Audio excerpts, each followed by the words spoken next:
Hi, everybody. Um, Hoping I can make this bigger. Okay.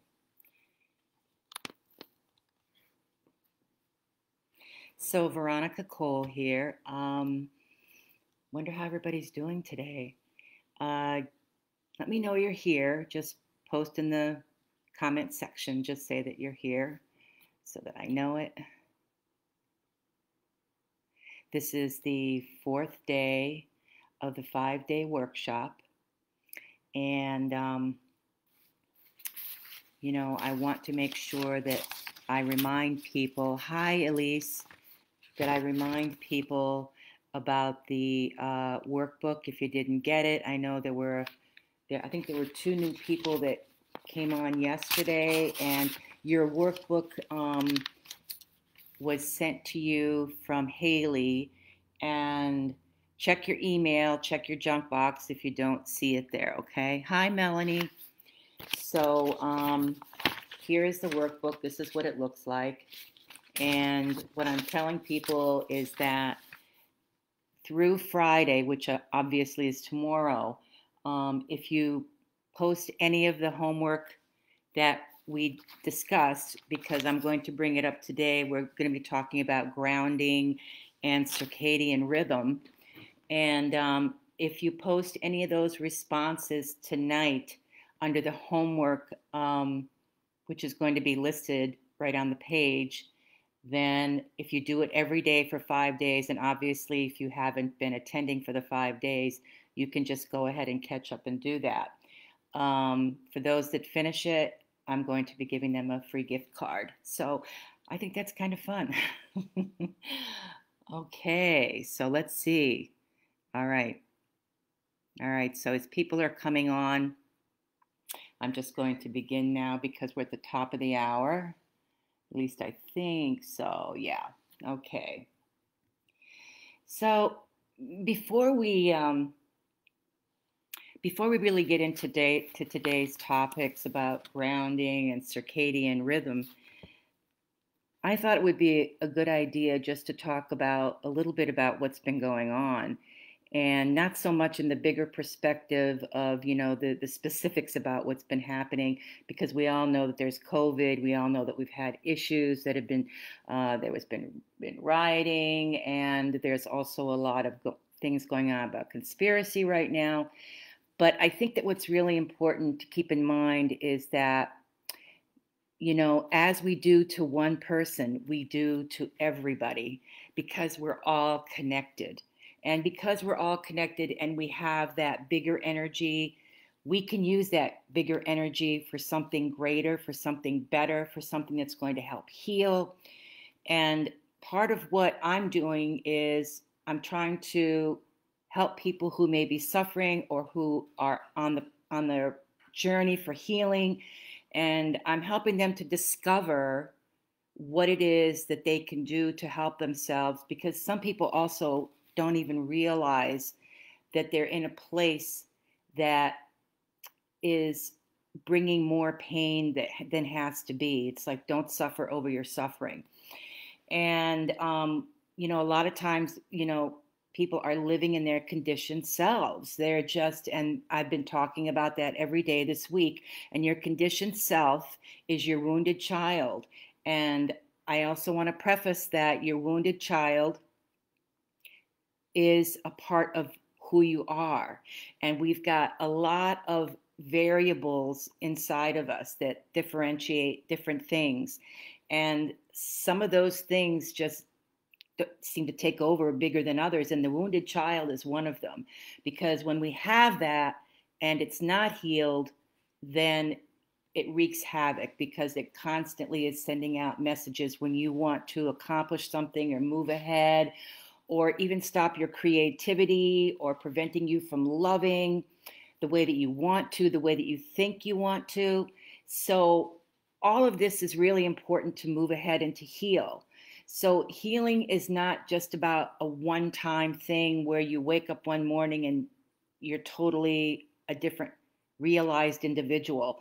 You can have breakthroughs, you can have many things that happen along the way, but usually it's the cumulative actions that you take on a consistent basis that will facilitate your healing in different areas. And so you may heal a part of your childhood, and that might be good enough to be able to move forward. I always talk about, this is not about blaming parents, because as parents, we do the very best we can generally, unless there's been a lot of abuse that has gone on. That's a whole different ball game. But generally, parents, they're wounded too. They bring their wounded child with them. And when you bring your wounded child with you and then you have children, of course, that's going to come out. That's somehow or other, they're going to make these faux pas or major mistakes that will change the trajectory of your life. But I have to say that we all have our own path. So once we get to a point where we're more conscious and we realize some of these things, then it's our responsibility to heal them. We don't have to say that, well, my parent never apologized for this, or my parent doesn't think this happened. And I've had clients like this that have told me this all along. And I also, I had a very, very loving mother who has since passed. And everything I did was wonderful. It didn't matter what I did. She thought I was the smartest. And, some of these things may have been true in terms of, my education and how I was taking it in. But I had other things that happened to me which were not looked at, which were bypassed, because my mother's head was into paying attention to what an authority had to say. I'm just trying to think of one of the examples of what I think happened to me that, and I don't even know if I even told my mother this, and that's the other thing, we can have wounds that have happened to us because we didn't even think as kids to tell somebody. It's like we let that sit and seep in us. When I was in third grade, I was a stellar student. And this particular new teacher that I had, I wanted to be the best for her because I loved learning. And I remember one day that I was showing the girl that was sitting in front of me my new saddle shoes. And at that time, saddle shoes were like everything. And I remember my mother, insisted on getting good shoes for me. So it's like she always made sure that I had something that was fitting me properly, and that was a good shoe, and that I could run and play and everything and not have any problems. So I was like showing her these new shoes that I was very proud of. And the way that I did it was I kind of tapped her on the back with my new shoe, because remember now, it's like you have a desk here and a desk here. So I was behind her. And when I did that, the teacher called on me and wanted me to come up to the board. She probably saw me doing that. And she wanted me to do something, to borrow. I think it was there was a process she called borrowing, where it was a mathematical process. So I froze. I got up to the board and I froze. I didn't really know what to do. And what this teacher did was she pulled out this huge paddle. I went to a public school, and at that point, and she had me bend over and paddled me, I don't know if it was 2 or 3 times in front of the class. So after that happened, obviously I had a lot of feelings going on, which, maybe I really wasn't in touch with, but I know that I felt humiliated. I felt small. I felt ashamed. And I was scared. I was scared to question anything that she might say or do. And that particular year, she happened to be my 3rd and my 4th grade teacher. I didn't start coming out of this, but that particular year, and I remember that I went way down in my grades. It was like my mother couldn't understand why. She didn't go and ask the teacher in particular, and which is what she should have done. She went to the meetings to see how I was doing, but obviously the teacher isn't going to say that. She's just going to relay that I'm falling behind, and I did. So 3rd and 4th grade were not good for me. They were not good for me. And if my mother would have been more assertive in terms of investigating this, in terms of taking care of finding out what was going on with me and why my grades were dropping, because I loved school and I did well up to that time, then she probably would have discovered what happened. It was in sixth grade. I had a fifth grade teacher that was okay. She was kind, she was good. When I got to sixth grade, I remember that we all had a writing assignment that we had to write a thank you letter for something.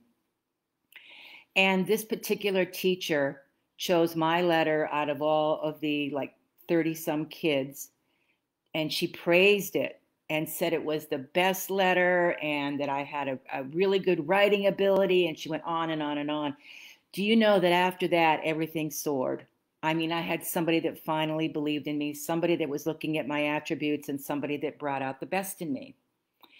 So I want to remind people here that, that part of me got healed from that process of this teacher, but the humiliation and the shame still existed. And I spent a long time like healing myself in some of these issues from my early childhood because I knew that that's what I needed to do.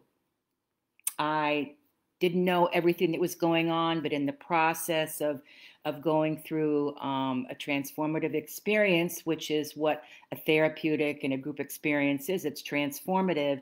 I discovered a lot of these things. I got the mothering that I needed. And, sometimes, I had to learn how to become my own best mother, like we all do. And even if we had great experiences with our parents or our mothers were really great, because like I said, my mother did a lot of wonderful things, but she fell short in some other issues. And I'm not blaming her for that. She did the best that she could do, just like your parents. And with the exception, I said, of people who have endured great abuse, that's a whole different ballgame, because that's done with a conscious intent. But and that I when I think of that, I shudder because I know people that this has happened to. I've treated people that this has happened to, and I just find it so sad that anybody had to endure that. But anyway, here we are, and we want to do better. So again, as we do to one, we do to everybody. And we're witnessing that all around us because of what's been happening. Because humans start wars. Humans start wars. And our healing is from who we are and how we manage it. It comes from a deep place, deep spiritual place, I believe, and with the right, situation to move you along. So part of what we're talking about here is inner parent healing. And, the wise parent really wants to enforce in you, and the wise parent in you, okay, because you have a wise parent. So the wise adult parent in you wants the best from you. They will be protective of you. They want you to get as big as you possibly can. They want your energy to expand, and they want you to know that it's okay to let the world know that you're here and to do great things. And if the great things are raising healthy children, it's like cooking healthy meals, it's like, whatever you consider to be an expansiveness of you or something that you do in your life that makes you feel good, then that's what you want. And your healing inner parent, your wise inner parent, will acknowledge that, because they know that you evolve and that you are evolving your soul as all of these things come out, and they nurture them in you, because your wise, loving parent will do that for you. As the fierce protector, of course they're a fierce protector, because they don't want to see you hurt. But you have to be in that position to know that you have a wise, loving parent and that you can count on that. They know how to make decisions to help you make healthy decisions. And as opposed to the false parent is limiting. They're distracted by other needs and other priorities. They're scattered. That's the biggest thing about a false parent, is that they're very scattered, and they give responsibility to honor you to other people. They don't get you. So obviously, if you have a lot of the wounded child running in you, and you know, that wounded child is running your immune system and running your what's the other thing I was going to say? Your immune system, and I forget what the other piece was I was going to say, but they're definitely running with that. And so, it's kind of like all these parts in us work together in some kind of strange way that's bigger than what sometimes even I understand, but they exist. So it's up to us to heal that. So one of the things I suggest is that people get a child picture of themselves. Something that when you look at it, that you just feel very kind and loving, and it's a beautiful child because it's you, it's your inner girl or boy, and you love looking at this picture. Get this picture, put a beautiful frame, put it inside a beautiful frame, and keep it by your nightstand, so that you can see it every time you go to bed. And when you're in that state where you're kind of sleepy, and just tell her that you will protect her, and let her know that she's important to you, because when you tell her you're going to protect her, she wants to believe you. Okay. And the more that you can do that, the more that you can say, I will protect you, the more that you're embedding this into your unconscious, and the more that the message is getting to your wounded inner child. Okay. So anyway, I think that was was kind of a lot at this point in time. I started out kind of wanting to share certain things with you, and I'm glad I did. Just let me say hi to Rochelle, and hi to Susan, and hi to Monica. Hi, Rich, Sunday, Sharon, Christopher, Regina. Hey, I'm so glad you're all here. So we've gone on a little bit about the wounded child and how we can work with her or him. And we've gone on about taking a wonderful picture of your child, framing it, putting it on your nightstand, or place it somewhere where you're going to see it several times a day. And when you do, you can even just have the thought, I'm going to protect you. I'm here for you. Okay. So I thought we would do a little bit of heart-centered breathing. And so if you just want to relax, we're only going to do it for like a couple of minutes, because it's very easy, and you can do this at any time, almost anywhere. If you just allow yourself to just get to the point where you can put your hands on your heart. Let's see if I can get this any bigger. Well, anyway, my heart's there. Okay, so you put your hands on your heart and breathe gently, just a gentle breath. And if you can, breathe gently in and out of your belly. And for a moment, just see your beautiful little child inside of you. See what he or she looks like.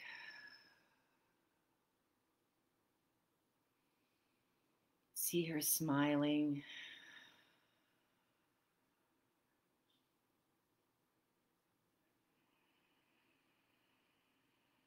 Gentle breath. Let her know that you will protect her from now on.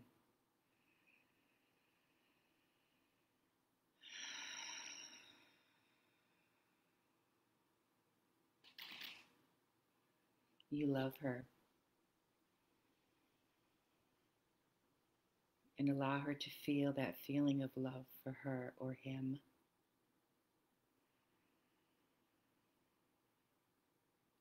Notice that sweet little boy and little girl. How beautiful.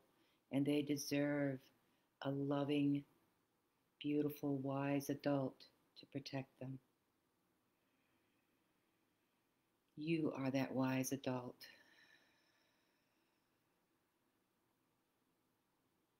You are the protector.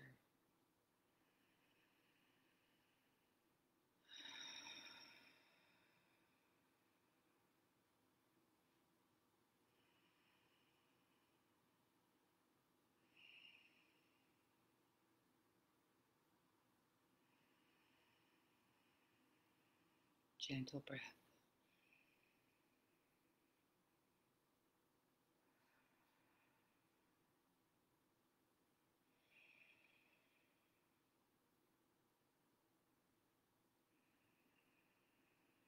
All the while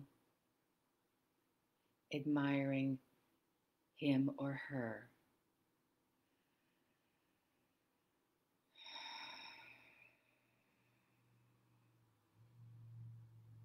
Letting your inner child know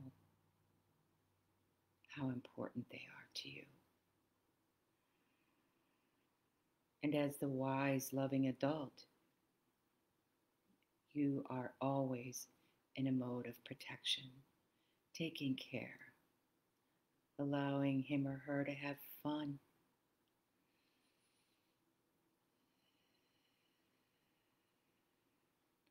And to know that this divine child is beautiful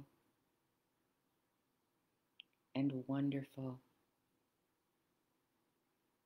and always deserving of your love and protection.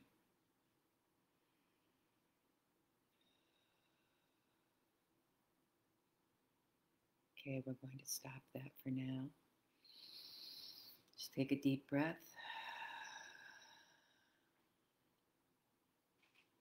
Okay. Was anybody able to connect with their inner child? Okay, so Susan says she feels like being seen in the romper room magic mirror. That's an excellent visual. I love that. Okay. Okay. Okay. That certainly makes us for a relaxing situation right now. I feel pretty good. I always feel good when I'm connecting with my inner child because that inner child is constantly needing to be, loved and adored and made to feel that they're the most important, precious piece of who you are. And they are. It's where your intuition lies, and it's where all of the things that are wonderful that make you up are created from. And so we want to have a whole person, and that means having an inner child that is healthy and whole and healing. So it almost seems like talking about circadian rhythm doesn't such an intellectual conversation for the space we're in right now, but we will. So I circadian rhythm is the process that you are in 24 hours a day. It operates on the nighttime and the light of the day, and it's linked to your internal clock. So it has an awful lot to do with hormonal production, with cell regeneration, and if we're not able to get the restorative kind of sleep that we need, meaning, sometimes, like when I'm working, I will work until like 2 or 3 o'clock in the morning because I'm writing, I'm researching things, and I have to really buckle down at times and remind my, my inner self that, hey, you got to get to bed earlier. And so I made a list of things that I know can really impede your process of healing and can impede your creativity, which, I know I have great creativity at 2 and 3 in the morning, even sometimes I could go all night, but I'm not doing that anymore. And it can impede and bring, cardiovascular disease if we're not getting the appropriate kind of sleep. If we're staying up really late, because a lot of the healing production of all of our organs occurs at night. And there's actually specific times, when the liver is getting healed, and when your heart is getting more energy, and all these different pieces of you that are inside of us are getting healed at specific times at night. If you have little kids, sometimes it's you are forced to really go to bed because your kids are going to get up at the crack of dawn, so you want to be somewhat refreshed. And so I know with my daughter when she was little that I was always up early, and because she was up. So sometimes I would let her go for an hour when she got older to be able to like experiment with that block of time. And I would come down maybe at 7, she'd be up at 6. So anyway, the whole idea of getting a pattern that's right for you is really important, because cardiovascular disease can come as a result of depending on who we are, depending on our vulnerable areas, but it can affect our hearts. So cardiovascular disease, it can affect your breast for breast cancer. You can get a sleeping disorder actually from not having more of a rhythm with your sleep. And that's the whole idea, is to get your clock set and to have a rhythm. Rhythm is so critical to everything in your life. And I know that there are a couple of people on here who had children in the Waldorf school. My daughter was in a Waldorf school, and they really wanted parents to know the importance of having rhythm. They were oftentimes talking about rhythm with different things, and that's how they ran the school, in a very rhythmic way. And it really does provide a consistency for the child, and it really helps the parent too, because pretty much when things are going to be happening, and that your child should be, it's really good for your child to have healthy food, and it's a very good way to like set this pattern up in your kids. So of course, you can't do everything and things will happen, but this is one of the things that really you want to impress upon your kids is, getting that pattern of sleep down and getting your own clock set as you get a little bit older. So I found that the other piece of all of this is that there is a rhythm to life. It's like, if we talked about this yesterday, or I talked about this yesterday, if you look at nature, nature is about death and rebirth, and it's all throughout nature. It's all through the most incredible things, the trees, the flowers, the grass. I know if you're in the high desert, it's with those plants as well, the cacti. And so it exists everywhere. And we have to pay attention to that, because we are nature's beings, and it's up to us to really take that seriously enough to realize that that's the connection that we have with everything. We have similarities. We may not be the same, but we have a lot of similarities in a lot of the way that our life works. So with that, I want to talk about grounding. So grounding is a pretty incredible thing to do, and they call it earthing or grounding, but I think in the past few years I've heard it referred to as earthing. And there's been a lot of evidence-based research and facts brought out about grounding. And one of the things is that it's incredible for heart energy, because the heart is the most powerful source of electromagnetic energy in the body. It's the most powerful. It even supersedes the brain. And I forget how, I think it's like they can sense it up to the heart energy up to 3 feet outside of the body at any point in the body. So I think that's pretty incredible. And it helps a lot with inflammatory disease because it really curtails inflammation. It's a wonderful stress reducer. It reduces the level of cortisone in the body. Now, everybody knows cortisone is that fight or flight hormone that comes up, and we do need a certain amount of cortisol, otherwise we'd be like piles of lumps somewhere. But you don't want to have an overabundance of cortisol in the body. It's just not healthy, and so grounding helps with that. There are improved pain markers with grounding. I mean, this is all the evidence-based stuff. And,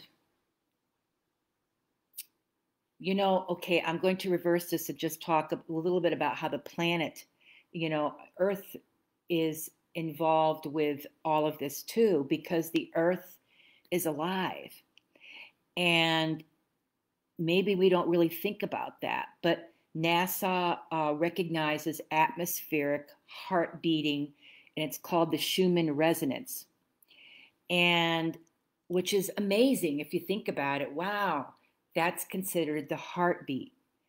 And they say that it's ongoing, so it's not like they just hear it once and that's it, but the research has shown that this is continually with the Earth. And this will strengthen your intuition, meaning grounding. It will improve the energy flow so you can understand how important this is to the body, how important it is to you and the energetic being that you are. It anchors your spirit. You know how people can get flighty, but grounding actually anchors you. And,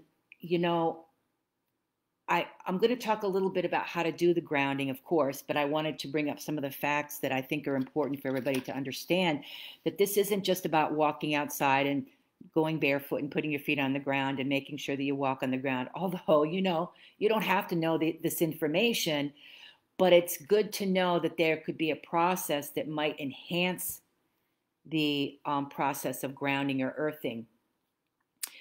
So here we go. So here's the process. Now you want to be barefoot because if you have certain soles on your feet that are rubber, it's not going to allow that electromagnetic energy to go into you. So, you can't, it'll impede it. So you can't, that's why you have to be barefoot. And you will start to breathe deeply. So you're outside, you could be on sand, and by the ocean is a great place to do this. Anywhere that there's earth, okay? So that would even mean if you were in the high desert, you could be in the high desert and that's your earth. So you breathe deeply. And as you start having a rhythmic breath, there's that word, rhythm, and a gentle rhythmic breath, you can imagine roots that are coming out of the bottom of your feet. And there is this pulsing core of the earth, and that's where you want to go in your mind's eye.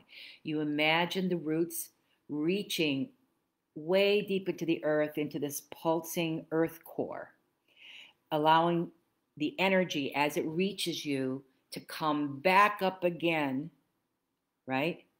Come back up again, allowing the energy to imagine shooting it out of your head in 3D fashion like it's being rained on you. And it's all throughout your entire body and being. And just breathe deeply and allow that to happen, and allow that pulsing back and forth of the earth's energy and you going back and forth. Um, a process of 10 minutes is really all that it takes. But, if you want to get, let's say you're going to do something and you want to do a little bit of earthing that day because you're going to be in a place where you feel that you need to like have that extra strength, you could just do it for a couple of minutes. You could also do it while you're standing against a tree and imagining this, while you're hugging a tree. I'm sure that many of you know that the trees have an underground communication system in their roots, and they communicate with each other. They heal each other. So it's like they're already in community. What I'm talking about here, how important it is to be in community, and community heals. It heals things in nature, and it heals you too. So keep that in mind and know that you can continue to do this type of grounding technique. Um,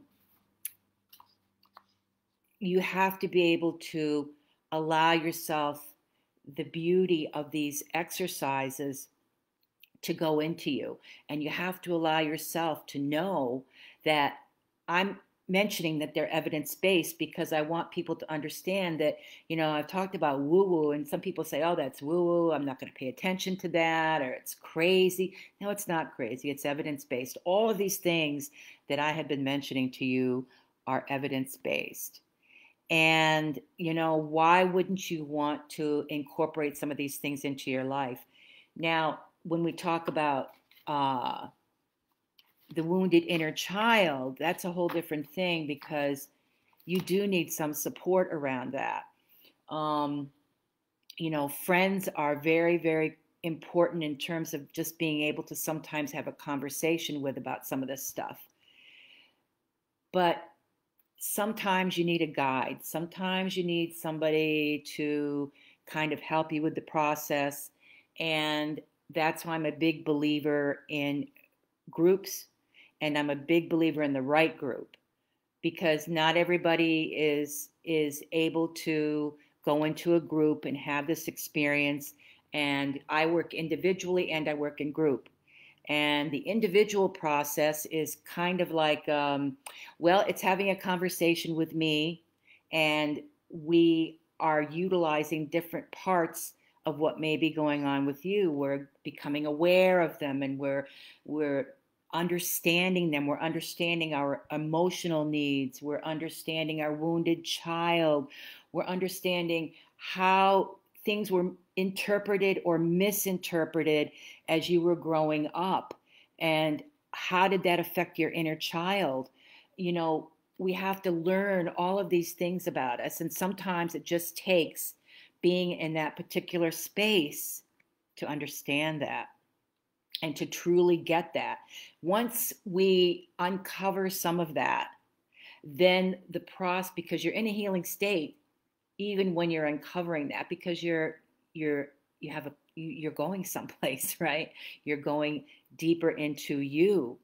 And sometimes it's very frightening to people, but I like to always reassure people that going in is going to, unshackle that part of you that's been closed off, because a lot of times we don't even know how incredible we are. We may know that we have certain talents. We may understand that, like you may know that like you're a fantastic baker, but you may not know that you have an ability that you can go out and you could teach this, right? You may not know that about yourself because you think that that's too scary, or, like, oh, I could never do anything like that. But what if after uncovering certain parts of yourself, because it's not my job to tell you, exactly what those things are. It would be my job to guide you to determine what those things are. Once you recognize these beautiful gifts about yourself, then what do you think could happen? Do you think there could be a transformation if you're healing and if you're recognizing these aspects of you? Do you think that there is a component of the healing that brings out something greater in you. It brings out a part of your imagination that maybe you thought about briefly, but you pushed it down because it just seemed like it was so airy fairy, or that's for somebody else, and that's not going to happen, and this isn't going to happen. You know, I'm trying to think of some of the things that I always wanted to travel the world, and I always wanted to live in different parts of the world. And, I was, I've talked about this before, but I was a possibility person. And I feel like I always had that in me, even with my wounded inner child. My wounded inner child stopped me from going through and accomplishing certain things because there was confidence lacking, or I couldn't see the barrier. And if I had had some of this information earlier, I mean, because I've traveled for several years and I've lived in different parts of the world, and I've loved it. And I just wish I had the confidence and the wherewithal to have done it sooner. But you know what? Hey, listen, everything happens when it's supposed to. There's a reason for everything. So this was my path. I had to go through this path, and I had to go through healing. And it doesn't matter how young you are, because some people think, well, if you're 20 years old or if you're 10 years old, you shouldn't have to go through anything. But the point is that you're setting up things to work for you. And it doesn't matter how old you are, because some people think you know, if they're 70 years old or they're 80 years old, that's too old to even think about progressing, and that's too old to even think about bringing up another part of your consciousness to developing that. But that's exactly what you can do. If you don't have the mindset until you're that age does not matter. It doesn't matter how old you are. It doesn't matter how much time you have spent denying yourself certain things that you probably suspect would have made your life richer. It doesn't matter, because now is the time. Now is all that's really important. The Eckhart Tolle with, the power of now. Well, absolutely, the power of now. And when I was studying religious science, and again, like I said, that's not a religion per se, it's metaphysical, it's not Scientology. That was one of the first things I learned. I was fortunate. I think I was in my early 20s. It was in Manhattan. And I went through a whole certification with them for a year, and I was going to study to be a minister with them, because I just loved the whole idea of how we actually could create a reality that would serve us. I mean, to me, that was like everything. And I did that, and I was going to go on, but at that point in time, that was when two of my brothers were killed, and both of them in accidents, as I spoke to you about. And that's when I went into this tailspin for 6 years, and I really couldn't find myself, and I was pissed off at any kind of higher power, any sense of a spirit, because I just thought anything that could do this to me a second time, they don't deserve my acknowledgement. And I was really angry. And I can remember some of the conscious thoughts behind it. I don't remember saying to myself, I'm really angry, but I just remember blotting out all of that stuff. And, it's terrible to endure the loss of a loved one. It's terrible to take on that loss and not know what in the hell to do with it, because our culture has been so screwed up when it comes to acknowledging loss. And, I had to create that pathway for myself. I couldn't find it in a book. It was like at that time, Elizabeth Kubler-Ross had written that book, but I discovered that the passages that she talked about that everybody goes through it was not how I went. It's not like I went from one to the other, which, you go through this different stages of grief, which I'm, kind of blocking out right now because I'm in another train of thought. But I just thought to myself, well, you know what? I didn't feel some of those with my first brother. I did not feel the anger. I was just terribly sad and in disbelief because they were sudden deaths, and sudden death is like, it's a total shock to your system. And, and also it was hard for me to think about, what anybody else was going through, even though I was concerned for my sister, who was living with me, and I was concerned for my mother and my other siblings. It was just, I wanted a protective bubble around all of us.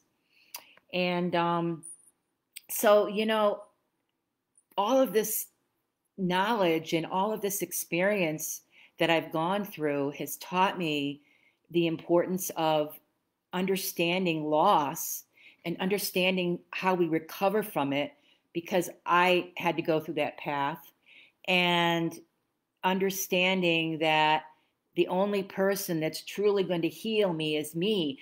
And I had guides along the way, like I'm talking about physical guides. I also had spiritual guides too, but I didn't hook into them right away because I was not in that space. But I had really incredible guides. One of them was was the experience that I was having studying to become a modern psychoanalyst in Manhattan. They were incredibly acknowledging of my gifts and of who I was, and that was like the first true real learning experience that I had, where I was placed in I felt it was like a seat of honor. I felt really my confidence was high. I felt good. And then of course I had like professors along the way when I was studying in college that were, and I wrote that piece on sibling death, and that the professor put it in the Thanatology Association, and that was another aspect of helping me to heal. And then the other big thing that happened to me, because even my therapist was having trouble, and I think I told you she was one that recommended that I investigate modern psychoanalysis, and which she was a modern psychoanalyst, and I did, and the rest is history. But then after that, I went into a group process for 7 years, and I studied with an incredible man named Lou Ormont, who has since passed on, which is really sad to me because this guy was incredible. And I learned in that group dynamic the importance of the other individuals in the group and how they helped me, how they were supportive, but also at the same time, they were bringing out aspects of me that had occurred within my own family that I didn't know really existed. But for instance, like somebody felt like a brother that I loved very much. Somebody else felt like a punitive individual that I had in my life. So all of these things were being mirrored. And that's part of the process. And that's why you need somebody who knows how to do this and is good at it, because those are like little jewels of healing that come your way. And a person that is doing this, to heal and to open up and to expand consciousness, it's like you don't want to have to be figuring it out. You want to just have somebody that knows how to guide you and is really being able to understand what each person is going through, and knowing how to connect the dots. Okay, how to connect the dots so that you have healing, and that this isn't about re-traumatizing. It's about healing. So the process was wonderful for me, and I can't say enough good things about it. So my journey it's been a long one, because I'm still here on this planet, and I will not stop growing, because I won't allow myself to do that. And I will just keep doing this, as long as I can. I will just keep growing and growing and growing and seeking and learning. And let's see.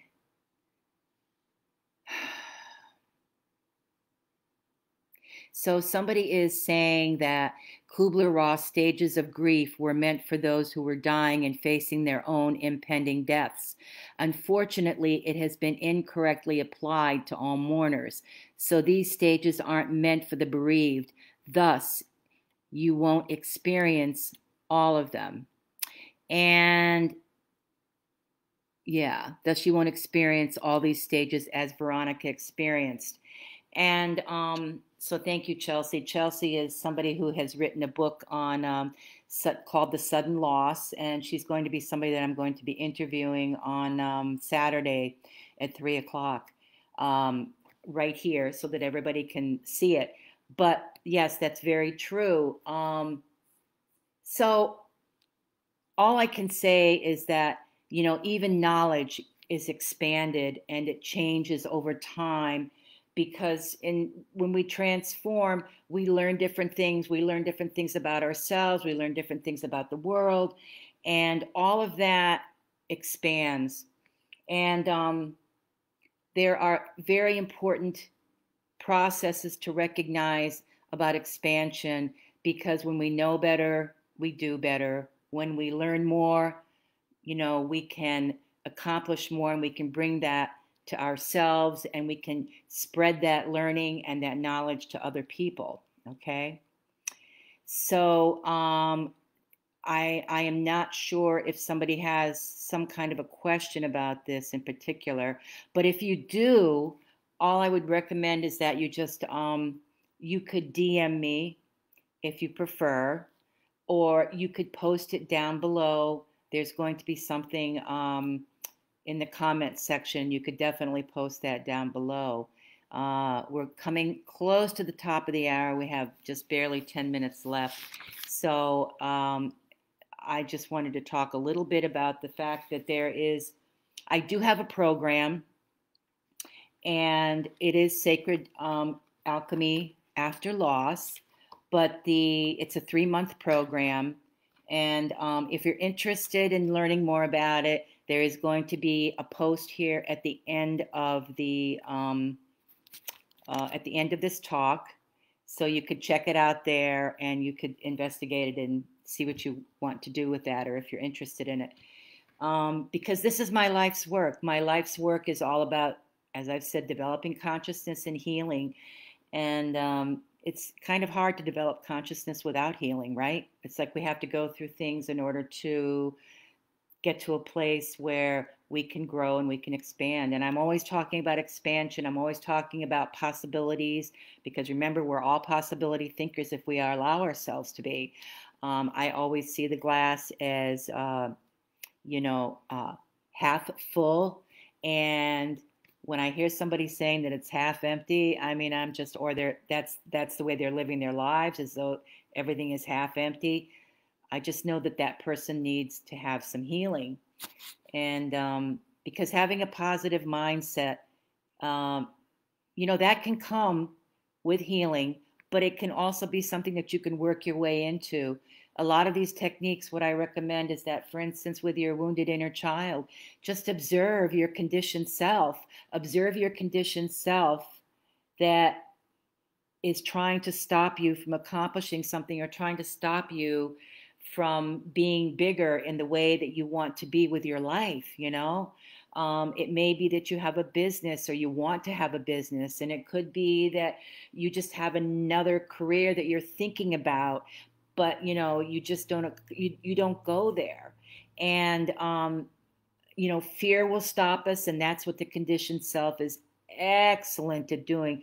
And that's the primary job. It's protecting itself, because the conditioned self, your wounded inner child, thinks it's protecting you because it's trying to protect itself.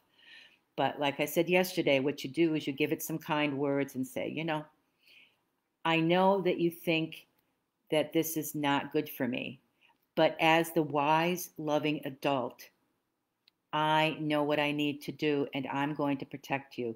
You don't have to worry about that anymore. And to help it calm down, because the wise, loving adult is the one that's the protector, and it's the one that needs to assure your wounded inner child that you're there and you're watching and you're making sure that they're safe. You know, it's like with a little kid. Haven't you ever seen a little kid, especially when they're like 2 and then all of a sudden I can't think of the word, but anyway, rapprochement. They will leave you and then they'll look and see that you're there. They want to make sure, is mom there? Is mom or dad there? Are they watching me? Are they taking care of me? Are they there? And they want to be independent, but they also want to make sure that you're right there. So you can go through some of this too. It's like, you know, maybe you'll say, okay, well, all right, so I'm the wise, loving adult. I'm protecting you. And maybe you'll start to do something and you'll back up a little bit. But then you can just say, okay, you can take this a little bit slower. You don't have to do this so quickly. You can move into this type of change or this type of thinking or observing at a very slow pace.